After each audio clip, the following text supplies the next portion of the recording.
During World War I, it was discovered that many of the chemicals for the new explosives they were working on had toxic or even lethal effects on the workers in the munitions factories. Chemicals such as dinitrophenol, or DNP, boost metabolism so much workers were found somewhere along the road after work covered in sweat, with a temperature of 106 degrees Fahrenheit, or even 109 before they die, and then even after death their temperatures keep going up like a total body meltdown.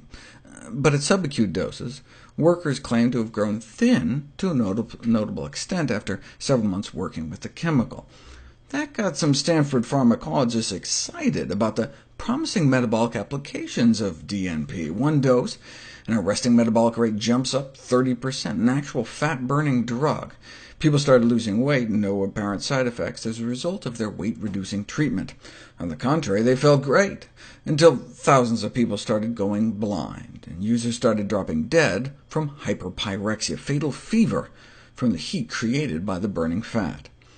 Of course, it continued to be sold. Here at last is a weight-reducing remedy that will bring a figure men admire and women envy without danger to your health or change your regular mode of living. No diet, no exercise. It did work, but the therapeutic index was razor-thin, a razor-thin difference between the effective dose and the deadly dose.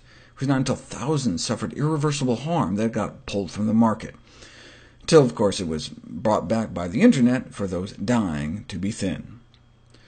There is a way our body naturally burns fat to create heat, though. When we're born, we go from a nice tropical 98.6 in our mother's womb straight to room temperature, and we're all wet and slimy. This represents a challenge for thermoregulation, for maintaining our warm body temperature. As an adaptive mechanism, the appearance of our unique organ around 150 million years ago allowed mammals to maintain our high body temperatures.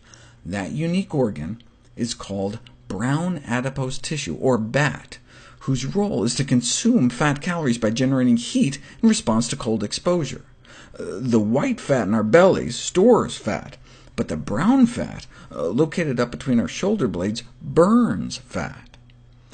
It's essential for the thermogenesis, the creation of heat in newborns, but is considered unnecessary in adults, has been considered unnecessary, who have higher metabolic rates and increased muscle mass for shivering to warm us up if we ever get cold. So we used to think it was just kind of shrank away when we grew up.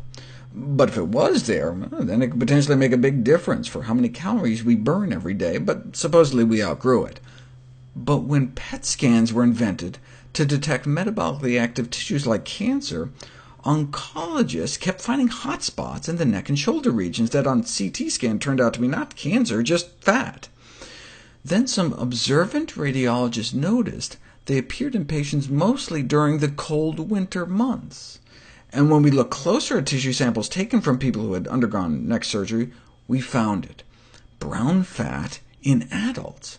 The common message from these studies is that BAT is present and active in adults, and the more we have, the more active it is, the thinner we are.